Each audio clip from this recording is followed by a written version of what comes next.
Is the coronavirus part of God's plan to wake us up?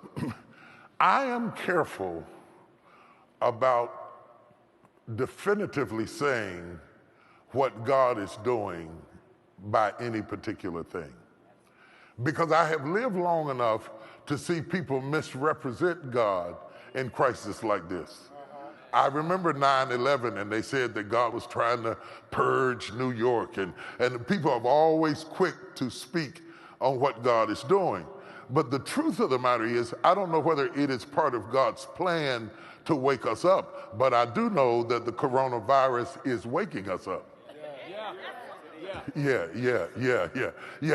I don't know whether he sent it or whether he allowed the enemy to send it for whatever reason. But I know that one of the benefits of the burden of the coronavirus is that it is waking us up. How is it waking us up? It's waking us up in a lot of ways. It's waking us up that the silly bickering we have been doing for the last decade now seems foolish in the face of a real attack. It is waking us up to appreciate the walk of faith in a way that we didn't appreciate it before. See, now you're fighting wanting to come to church, but before, when you could come, you were staying at home in the bed.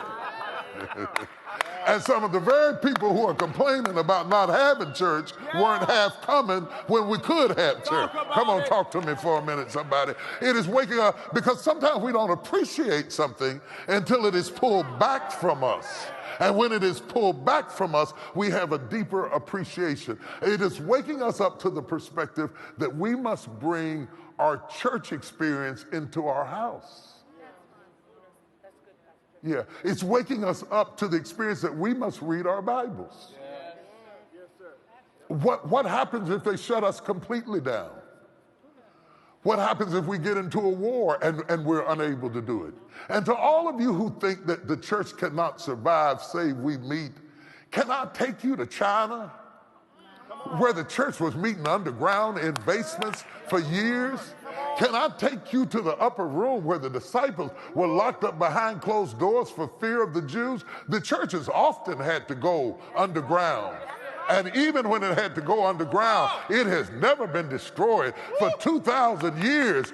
Many times we have gone through periods and eras where the church had to go underground to survive. Hitler was trying to kill the church. The enemy's always been after the church, but the church has always survived every attack, whether it was a virus or a man. Jesus said, upon this rock I will build my church, and the gates of hell shall not prevail against it. What is happening now is that this new kind of saints we got now, who are more church members than they are saints, are having to become saints in a way they didn't have to before, because the pacifier is taken out of your mouth of being able to depend on somebody else to pray for you. Now you got to get down by the side of your bed like your grandmother and pray yourself through and drive the enemy out of your house. Now you got to go, I'm going to really go old-fashioned and get you some consecrated oil and anoint your house and say, coronavirus, you shall not come in my dwelling place. And I anoint the head of my doorpost, and I anoint every wall and every window. And you got to walk through your own house and plead the blood and sanctify your space. Since you're in the house anyway, you might as well use it to overcome the enemy that's come against your life. Yes, it's waking us up. It's waking us up. And it is high time that it wake us up. I am just careful about saying what all God is doing, because I have learned in my life that sometimes it takes you 20, 30 years, and you look back in retrospect to fully comprehend what God is doing. Whatever God is doing, I can tell you this, is bigger than America. Whatever he's doing is global. It's reaching all over the world. Whatever he's doing, I don't see us arguing over who's got the biggest weapons anymore, because God had a weapon that outdid all the weapons we were talking about.